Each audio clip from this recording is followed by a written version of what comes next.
Sure, you can have a classic airplane drink like ginger ale or tomato juice, but Alaska Airlines serves a whole cart of Pacific Northwest crafted drinks like the Straightaway Nitro Espresso Martini, a Fremont Brewing IPA that you can only get on Alaska Air, and Stash Teas, just to name a few.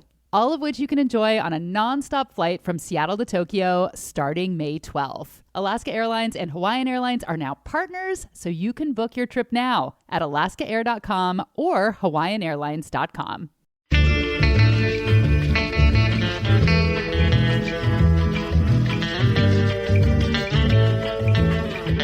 Welcome to The Leftovers. I'm Rachel Belle. The Leftovers is audio left on the cutting room floor from last week's Your Last Meal interview.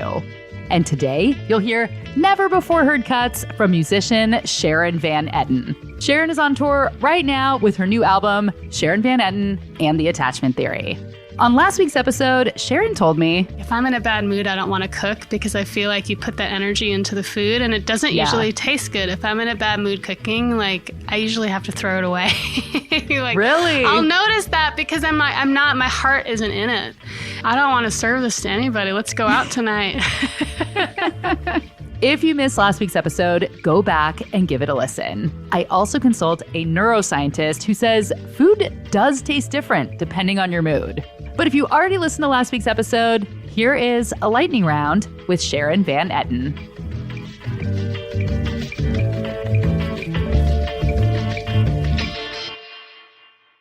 I read that your bandmates, I don't know if this is current, but at least they used to call you Snacks because you would bring treats to rehearsals. Is that still true? Well, yeah, I have, from then and now having a kid, I feel like I have snacks all over the place. So, yes. Yeah. So I have several scenarios. I want you to tell me what your favorite snack could be in each of these. So favorite snack when you're on a road trip? Dry mango. The sweetened or the unsweetened? The unsweetened. What do you like to bring for a snack on a plane ride? Peanut butter pretzels. What snacks do you always have on you for your kid? He loves Z-bars. He likes fruit roll-ups, but then they also make the healthier brands that I'll try to trick him with. And depending on how hungry he is, he'll do it. And he actually loves trail mix. So if there's a little bit of chocolate in the trail mix, I can get him to eat in a pinch. And he loves fig bars, but I think there's one called Nature's Best or Nature's Own or something. Oh yeah, I buy those for hiking. Yeah, they're so good. And I'll eat, especially when I can eat the snacks too. That's always a plus. Okay, with the fruit roll-ups, do kids still wrap them around their finger like we used to do in the 80s? Oh, he has a lot of different styles. Right now, he's into crumbling it up and shoving the whole thing in his mouth. He likes to give himself a grill. Yeah. You never know. You never know with this little guy. Everything's a costume these days. What's your favorite snack if you're watching a movie at home? Popcorn. And favorite snack after you've played a show, late night? I mean, chips and salsa usually because it's just there. Yeah. What was your first concert? It was the Kinks with Amy Mann opening up. Oh my God, you're very cool. My dad took me to that one. How old were you?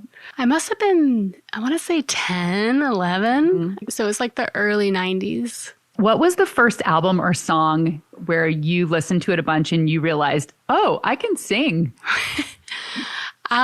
This one year, my parents gave me 3 cassettes. It was the Four Seasons, Mamas and the Papas, and Whitney Houston's I Want to Dance with Somebody. And that Whitney Houston record blew my mind. I mean, I don't even think I was in 3rd grade yet.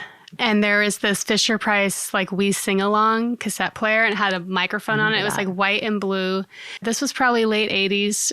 It completely changed how I felt about singing because I always sang along in the car, but I never sang with a microphone. And that probably was the beginning of this life. But sounds like your family was listening the same as mine. We were really into Frankie Valli and also very into the Mamas and the Papas. And then I think everyone was listening to Whitney Houston. Well, I mean, that era, all her eras, but that changed my life for sure. What is a wine that you would say describes your personality?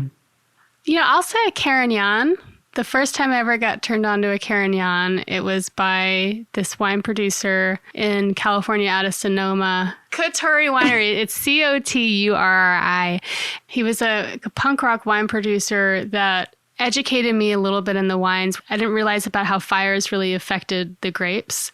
When my sister had her bachelorette, I booked this winery because I had this bottle of wine that I found in New York at this old restaurant in Ditmas Park called the Farm on Adderley. And they told me this story about how there were the fires and he lost so many of the wines, but he took a chance on this one, washed every grape by hand. Wow. Like he pulls it by cart. There's no machinery. It's all very DIY and a small operation.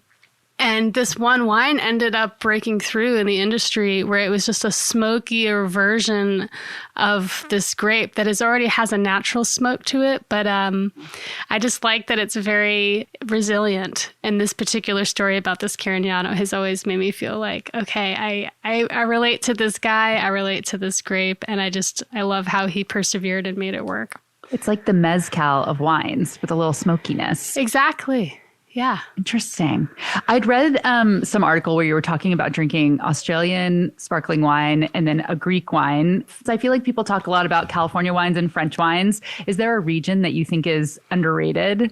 Well, I'm still learning about a lot of regions because I've had wines from South Africa that are incredible. Yeah, Greek wines that, I've only had just a few different grapes, but there's so many. And now, like a lot of the major wine producers, their kids are starting to inherit these vineyards and they're splintering and the kids are doing things in their own way. And kids trying to shake up the industry a little bit because in France and Italy, they have very strict rules about how they grow wines, what they can call it. I think now that there's like more young blood coming out of the wine industry, that you're going to see more wine producers with newer grapes that you've never heard of and labels they experiment with to draw the eye, that they don't care if they're not considered a certain tier because now they're just trying to break new ground in this other facet of the industry. But yeah, there's a great bar out of New York called 10 Bells that also always has a new rotating list of wines if you're ever in New York and want to try new stuff. They have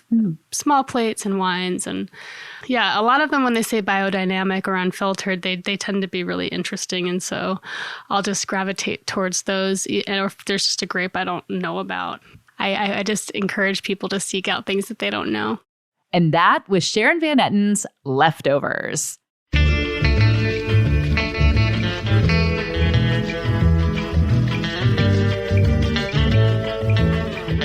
Sharon's new album is called Sharon Van Etten and the Attachment Theory. Tickets to her shows are selling out fast. Get yours at SharonVanEtten.com. The Leftovers and Your Last Meal are both products of Seattle's Cascade PBS. This episode was mixed and mastered by Sarah Bernard with editing and production assistance from Maliha Syed. Original theme music by Prom Queen. Join me in Seattle for a live recording of Your Last Meal. I am kicking off the Cascade PBS Ideas Festival Saturday, May 31st, and I'll be interviewing Congresswoman Pramila Jayapal. Get your tickets at cascadepbs.org/festival. All-day festival passes are only $40, and other speakers include Al Franken, Rick Steves, and Jake Tapper. Don't forget, season 2 of my TV show, The Nosh, is out right now. You can watch online from anywhere at cascadepbs.org. New episodes drop every Thursday. I'm Rachel Belle, and this is Your Last Meal.